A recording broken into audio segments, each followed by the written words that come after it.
आचार्य रमणलाल शहा, आपणाला माझ्या आयुष्यात मी जो 70 वर्ष या शास्त्राचा अभ्यास केलेला आहे, हा अभ्यास आपणापर्यंत पोचवावा. ज्योतिषशास्त्र कसं आहे, किती आहे आणि किती परिपूर्ण आहे हे संपूर्ण दाखवण्याचा तुम्हाला मी प्रयत्न करणार आहे.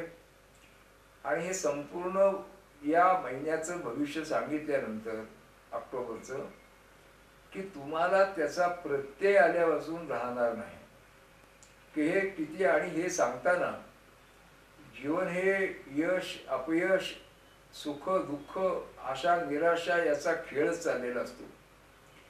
त्याच्यामुळं मी तुम्हाला या ठिकाणी सांगताना केवळ चांगलं आहे आणि अशा मोघम शब्दांनी सांगणार नाही. प्रत्यक्ष केव्हा काय होणार आहे आणि आपण काय काळजी घ्यायची हे या आपल्या आताच्या आपल्या या ज्योतिष मार्गदर्शनामुळे आपणाला कळणार आहे आणि आपला फायदा होणार आहे. आता आपण मीन राशीकडे वळणार आहोत. मीन ही गुरुच्या अंमलाखालील रास आहे आणि मीन व्यक्ती या भाबड्या असतात, भोळ्या असतात. धार्मिक कार्याची आवड असते. देवपूजा करणं, ध्यानधारणा करणं, मंत्र म्हणणं, मंदिरात जास्तीत जास्त काळ घालवणं, अशी एक गुरुच्या अंमलाखालची रास असल्यामुळे या सगळ्या लोकांना धार्मिकता जास्त आवडते.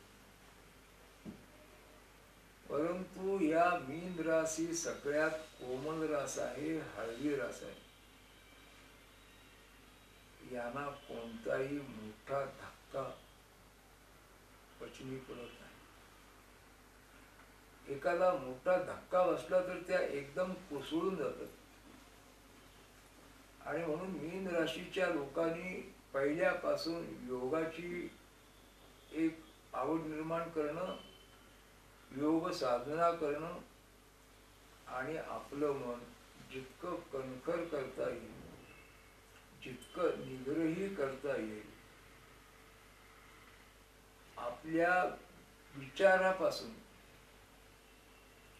आपल्या निर्णयापासून, आपल्या धोरणापासून च्युत न होणं, बाजूला न जाणं हे महत्वाचं ठेवावं लागेल.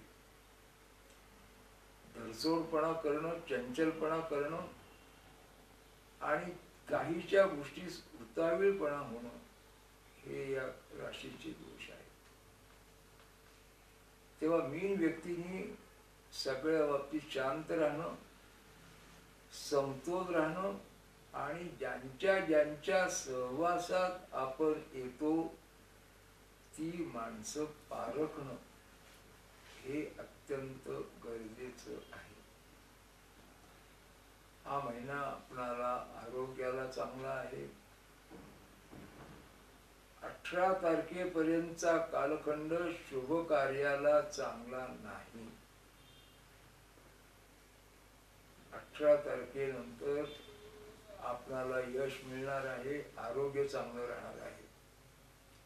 व्यवसायाला 18 तारखेपर्यंतचा कालखंड चांगला आहे आणि 22 तारखेचा दिवाळी पाडव्याचा मुहूर्त आपणाला यशदायक ठरणार आहे. या आपणाला व्यवसायात यश मिळेल, व्यवसाय वाढेल, नोकरीत यश मिळेल, तुमचे अंदाज बरोबर येतील आणि 18 तारखेनंतर आपले जे काही महत्वाचे निर्णय आहेत ते 18 तारखेनंतर घ्यायचे आहेत. संतती सौख्याच्या दृष्टीने, भाग्याच्या दृष्टीने, पर्यटनाच्या दृष्टीने, तीर्थक्षेत्राला जाणं, परदेशाला जाणं, याच्याकरता 19 तारखेपासूनचा कालखंड चांगला जाणार आहे. भाग्याची निर्मिती, ज्या संधीची आपण वाट पाहत होतो ती संधी आता लाभणार आहे. आरोग्य चांगलं राहणार आहे, व्यवसाय वाढणार आहे, नोकरीत बढती मिळणार आहे, सार्वजनिक कामात पद मिळेल, प्रतिष्ठा मिळेल, नावलौकिक होईल. मात्र एक गोष्ट लक्षात ठेवा, आपणाला 7.5 सुरू आहे, तेव्हा या 7.5ची जास्त तीव्रता कुंभ राशीपेक्षा, मेष राशीपेक्षा मीन राशीला अधिक आहे. तेव्हा 7.5चं महत्व समजून घेणं आवश्यक आहे. तुम्ही कितीही हुशार असा, कितीही तज्ञ असा, कितीही बुद्धिमान असा, 7.5च्या कालखंडात काही चालत नाही.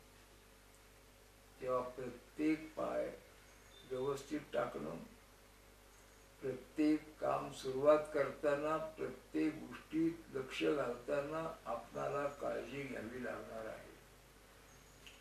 आता कोणीही सांगितलं की यात आपल्याला पैसा मिळेल तर आपण धाडस करायचं नाही. आर्थिक क्षेत्रात धाडस टाळायचं. कोणत्याही गोष्टीत सावधपणा, जबाबदारीपणा या गोष्टींची गरज आहे. कोणत्याही स्टॅम्प पेपरवर, कोणत्याही कागदावर सही करताना अधिक विचार करा. कोणत्याही माणसावर विश्वास टाकताना अधिक तपासणी करा. प्रत्येक गोष्टीत आपण लक्ष घालणं, आपण व्यवधान ठेवणं, या गोष्टींची मीन राशीच्या व्यक्तींना अधिक गरज आहे. आता हे आपणाला 7.5 आहे हे कळल्याचा फायदा एवढाच आहे की तुम्हाला असं वाटेल की आपण चांगलं वागतोय, सगळं व्यवस्थित करतोय, नियोजन करतोय, परंतु आपल्याला यश काय मिळत नाही. तर 7.5 आहे हे मीन राशीच्या लोकांनी लक्षात ठेवावं. 7.5ची तीव्रता या गुरुमुळे कमी होईल, तरी सुद्धा सावधपणा आवश्यक आहे. आता एक